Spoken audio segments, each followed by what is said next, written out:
बारिश जो कभी देश के लिए राहत बनकर आती थी, अब वो राज्यों के लिए चुनौती बनती हुई दिखाई दे रही है। देश में मॉनसून पूरी तरह से सक्रिय हो चुका है, जिसके बाद देश के अलग अलग हिस्सों से कई तस्वीरें सामने आ रही है। कहीं बाढ़ का खतरा दिख रहा है, कहीं जलभराव हो गया है, कहीं भूस्खलन हो गए हैं, कहीं ट्रैफिक जाम हो गया है। अब तक हम मुंबई दिल्ली से अलग अलग तस्वीरें देख रहे थे। सबसे बड़ी जो चुनौती हम देख रहे थे वो मुंबई से सामने आ रही थी। मुंबई में जिस तरीके से बीएमसी ने स्कूल बंद कर दिए थे और जो लोकल ट्रेन है वो चलना बंद हो गई थी, उसके बाद अब जो बारिश दिल्ली में प्रवेश कर गई है, जिसको लेकर दिल्ली में ऑरेंज अलर्ट भी जारी किया गया है, उसको लेकर कई अपडेट सामने आए हैं। मैं अपने सहयोगी से चाहूंगी कि वो दिल्ली में क्या हालात हैं, किस तरीके से हालात बेकाबू हो गए हैं और क्या क्या खतरा पैदा हो रहा है, उसको लेकर आपको बताएं। जी, जैसा कि बताया आपने कि देश में जो है मानसून की एंट्री हो चुकी है, तो ठीक उसी तरह दिल्ली एनसीआर में मानसून ने अपनी दस्तक दे दी है। और आज सुबह जो है काले बादल छाए रहे, लेकिन उसके बाद मौसम बदला और तेज़ बारिश शुरू हो गई। वहीं एक तस्वीर ये भी आई कि दिल्ली के दक्षिणी इसके ऑफ कैलाश इलाके से जो है तस्वीर आई कि जहाँ पर जो है बड़ा सा पेड़ गिर गया और पेड़ गिरने के कारण कई गाड़ियाँ क्षतिग्रस्त हो गई। वहीं मौसम विभाग यानी आईएमडी ने अलर्ट जारी किया है दिल्ली के आसपास इलाकों में, और एनसीआर खास करके गुरुग्राम, नोएडा और दिल्ली में कि ऑरेंज अलर्ट है।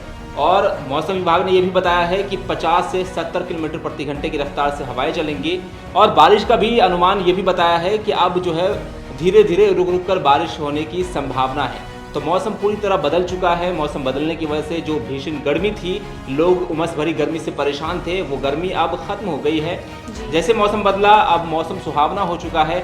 लेकिन अगर ये बारिश लगातार होती रही तो जिस तरह मुंबई में जो बारिश का कहर देखने को मिल रहा है, कई इलाकों में जलभराव हुआ जिससे लोग घर से बाहर नहीं निकल पा रहे हैं, तो ठीक उसी तरह दिल्ली में भी देखने को मिल सकता है। क्योंकि दिल्ली में भी ट्रैफिक की काफ़ी जो है समस्या रहती है एनसीआर में ख़ास करके, क्योंकि थोड़ी सी बारिश होती है तो बारिश होने के कारण कई किलोमीटर का जो है जाम लग जाता है।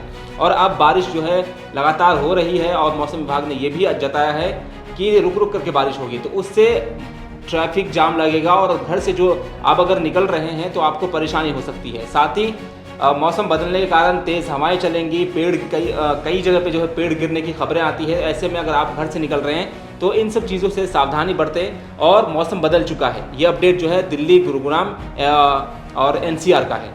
और मैं ये भी आपको अपडेट बताना चाहूँगा कि मेरे साथी जो है सहयोगी वो बताएंगे कि केरल में क्या हुआ। केरल में भी बारिश के कारण जो है कई जगह लैंडस्लाइड या बहुत सारे नुकसान हुए हैं, वो बताएंगे आपको। जी, केरल के वायनाड से खबर देखने को मिली जो सुबह 10 बजे आई। केरल का वायनाड है जहां पर पुल का काम चल रहा था, वायनाड पुल जो है बनाया जा रहा था।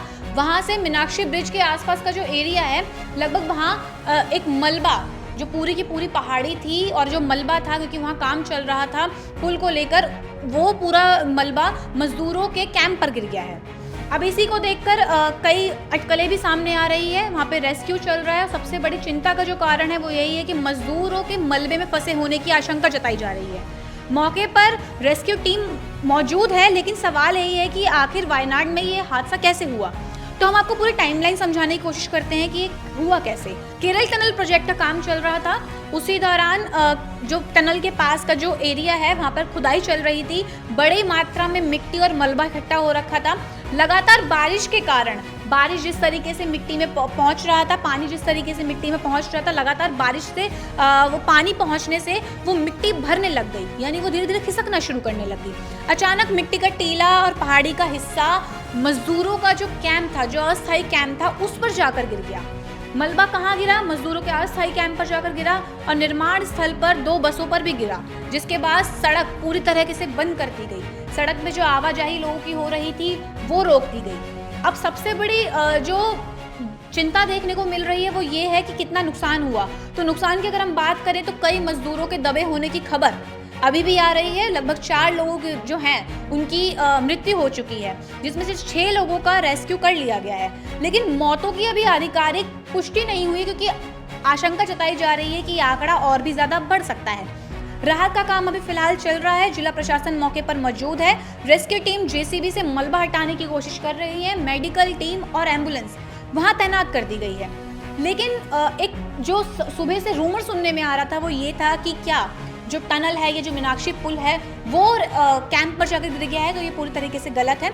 शुरुआती खबर ये आ रही थी कि जो पुल है उसका वो पुल का जो हिस्सा है वो टूटकर मजदूरों पर गिर गया है।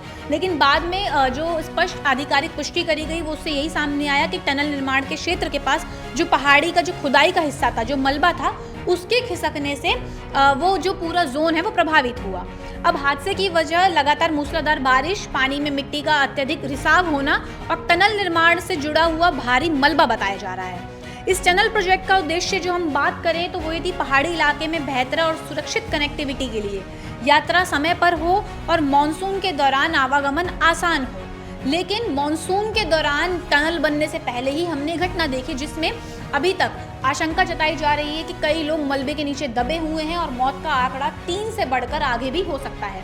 फिलहाल सबसे बड़ी प्राथमिकता मलबे में फंसे लोगों को सुरक्षित बाहर निकालने की है। रेस्क्यू ऑपरेशन लगातार जारी है और प्रशासन हर स्थिति पर नजर बनाए हुए है। जैसे ही कोई आधिकारिक अपडेट हमारे सामने आएगा हम आपको अपडेट देते रहेंगे। तो ऐसे में मौसम का आनंद ज़रूर लीजिए, लेकिन तेज़ हवाओं और बारिश के बीच अपनी सुरक्षा का भी पूरा ख्याल रखिए और इसी तरह के मौसम के अपडेट के लिए हमारे साथ जुड़े रहिए।